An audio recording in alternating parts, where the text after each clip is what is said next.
Salut à tous, aujourd'hui je vous présente Je pense mieux, qui est le numéro 2, la suite de Je pense trop, écrit par Christelle Petit-Colin, sorti en 2015 aux éditions Guîtres et Daniel. En fait, c'est un livre qui résume un petit peu les échanges qu'elle a pu avoir suite à Je pense trop, le premier, Je pense mieux le deuxième, aux échanges qu'elle a pu avoir avec les lecteurs, au soutien et aux correspondances qu'elle a pu faire avec eux suite donc, à son premier livre. Et du coup, je n'ai pas lu Je pense trop, mais je pense que celui-ci reprend quand même des points importants et les complète par la suite. Alors en fait, elle commence par des gros chapitres sur la description humaine de ce qui est le corps physiologique des personnes qui pensent trop et donc mal, dans le sens où leur esprit est embrouillé par un trop grand nombre de pensées qui n'est pas bien canalisé. Alors déjà, elle l'explique par un corps physiologique trop sensible, ce qui est lié quelque part neurologiquement au fait d'avoir beaucoup de pensées. Donc en fait, il y a une sorte d'hyperesthésie et elle conseille tout simplement, c'est très important si tu es comme ça, de mettre en application. Elle conseille tout simplement de te préserver en fait. Si tu es sensible à la lumière, toujours avoir des lunettes avec toi. Si tu es sensible au son, toujours avoir des boules qui ça prend pas de place. Moi clairement, je vais au cinéma, je prends des boules qui parce que je trouve que maintenant soit les gens sont devenus sourds, soit c'est moi qui suis hyper sensible et a priori c'est le cas. Donc je vois mes films avec mes boules qui ça ne me dérange pas du tout, j'entends très bien. De même que j'ai tout le temps une petite écharpe ou un petit foulard avec moi parce que je suis sensible des mauvaises odeurs. Je me déplace à vélo, il y a beaucoup de pollution parfois ou des travaux là, avec de la poussière qui vole. Donc j'ai vraiment besoin de protéger les poumons. Et j'ajouterai, ce qui n'est pas dans le livre, un outil que tu peux trouver en téléchargeant une application, il y en a sur tous les smartphones, qui s'appelle la cohérence cardiaque. La cohérence cardiaque a été au départ indiquée pour les pilotes de chasse, pour leur permettre de se recentrer. Et finalement, la Fédération française de cardiologie, je crois, l'a reconnu comme bien utile, puisqu'il a été prouvé que quand tu pratiques la cohérence cardiaque 3 fois par jour, tu allonges de façon très significative ton espérance de vie. Il s'agit tout simplement de respirer et d'expirer. Donc de respirer pendant 5 secondes, d'expirer pendant 5 secondes et de faire ça pendant 5 minutes, 3 fois par jour. Ça a pour effet en 1 de te faire baisser tout ce qui est mauvais dès le départ, le taux de cortisol, puis par ricochet et par effet de boule de neige, le taux de cortisol, le diabète, le cholestérol. Donc tout ce qui est mauvais baisse et tout ce qui est bon augmente. Donc un outil à découvrir et à pratiquer. Ça évite les pétages de plomb quand justement on est trop sensible physiologiquement. Elle parle d'un deuxième corps, le corps émotionnel, puisque voilà, un individu qui va être trop sensible physiologiquement va forcément être impacté émotionnellement. Et les personnes qui ont beaucoup justement de pensées vont être plus sujettes à tomber sur des personnes chronophages. Elles vont plus facilement, puisqu'elles sont sensibles, s'engager dans des choses et perdre toute leur énergie, ne pas savoir dire non. Donc en fait, elle donne plusieurs trucs et astuces pour essayer d'échapper ça, comme l'humour, comme le fait de ne pas lutter contre non plus, mais essayer d'un petit peu laisser couler. Et elle insiste bien, c'est pas un manque de self-esteem, d'estime de soi, elle insiste sur le fait que en fait, c'est un déficit de bon ego. Et pour elle, en fait, c'est tout simplement pas inné, ça s'acquiert. Et ça s'acquiert par le fait de tous les jours pratiquer des choses qui vont faire que tu vas avoir confiance en toi. Pour elle, sinon, c'est de l'auto-sabotage. Elle cite Mandela à la page 57. Je trouve que c'est pas mal parce que ça résume bien un petit peu. Alors, il y a eu des points négatifs sur ce livre. Beaucoup de personnes ont dit qu'elle parlait mal et qu'elle était peut-être presque un peu agressive. Moi, je le vois plus comme le fait qu'elle enrage qu'il y ait des personnes qui ont un beau potentiel qui ne soient pas adaptées à cette société et qu'on perde quelque part ces potentiels. Et elle a envie un petit peu de les secouer.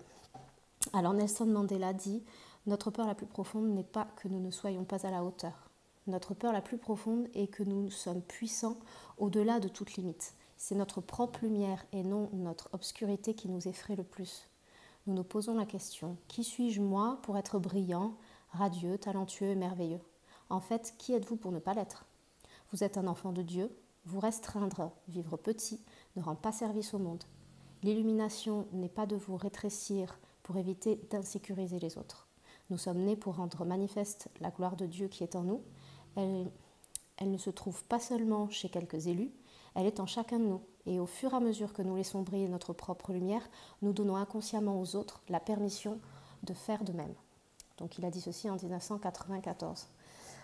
Donc voilà, c'est comme souvent le dur équilibre, la difficulté de trouver l'équilibre entre compléter son ego sans non plus redescendre les autres, mais sans s'auto-saboter non plus, parce que quelque part, elle le dit bien, c'est une responsabilité de ne pas s'auto-saboter.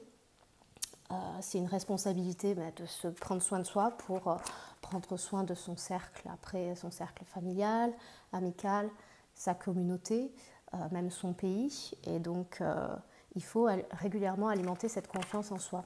Je me souviens, il y a quelque temps, on m'avait parlé d'une image qui m'a beaucoup marquée. C'était en fait comme dans les mariages, tu sais, quand il y a plusieurs verres empilés et qu'on commence à remplir les coupes par la coupe supérieure.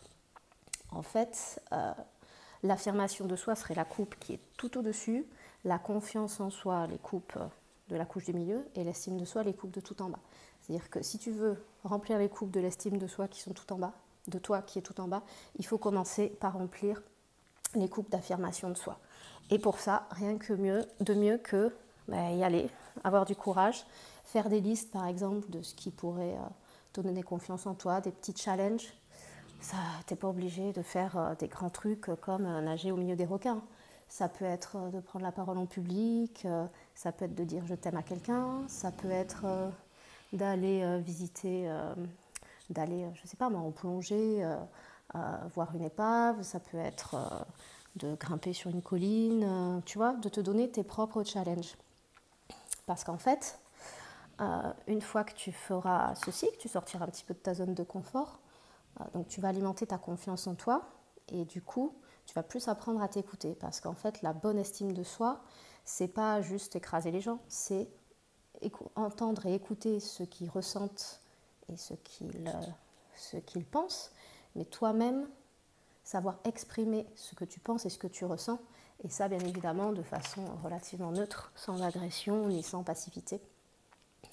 Après, elle parle d'un autre grand chapitre sur les différentes aliénations.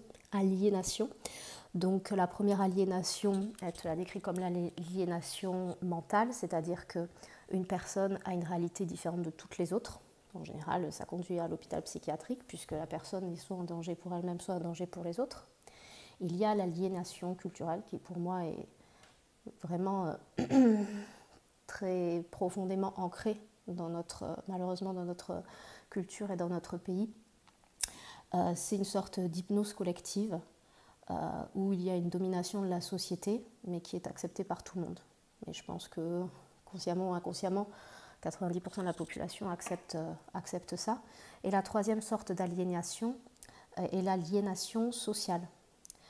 Où tu as une conscience aiguë et douloureuse en fait, du dysfonctionnement humain global et ça te conduit à l'épuisement ou au burn-out. Les personnes qui sont moins formatées et qui sont en général hypersensibles, qui pensent trop, sont très facilement sujettes à ce genre de choses et te fait comprendre que c'est un petit peu un cercle infernal et que tu finis par te poser des questions puisque tu deviens toi-même avec une réalité différente finalement de ceux qui sont culturellement aliénés et tu finis par te dire que toi-même tu es un aliéné mental et que tu es fou, ce qui n'est pas le cas. Donc, parce que toi, tu es, je la cite, la différence entre le fou et le sage, et que le sage sait à qui ne pas parler. Donc, voilà, ça résume aussi assez bien, je pense, comment bien évoluer après avoir lu ce livre. Tu apprends mieux à te connaître et surtout, comme tu apprends à mieux connaître les gens, parce qu'effectivement ça a été un peu une révélation. Elle décrit très souvent comment pensent les gens et comment du coup ils peuvent recevoir le fait que tu penses vite. Et effectivement, se mettant à leur place, c'est assez perturbant pour eux parce que ça les renvoie plus bas que terre, même si tu ne le fais pas exprès, ou voilà, ça les met dans des situations inconfortables. Et c'est pas parce que toi, tu vas rapidement voir tout le potentiel d'une personne qui peut être dans une situation inconfortable, mais qui n'est pas en capacité émotionnelle, par exemple, de gérer son potentiel et qui ne va pas être une personne bien. C'est pas parce que toi, tu vois son potentiel que tu dois très rapidement lui donner sa confiance. Parce qu'il y a plein de gens qui n'utilisent pas leur potentiel humain et qui ne deviennent pas des bonnes personnes, même si elles ont à la base ce potentiel.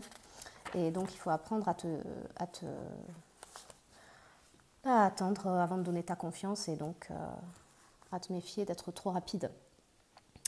Elle le dit, il est absurde d'essayer de collaborer avec des gens qui ne sont pas sains, même si au départ ils ont du potentiel.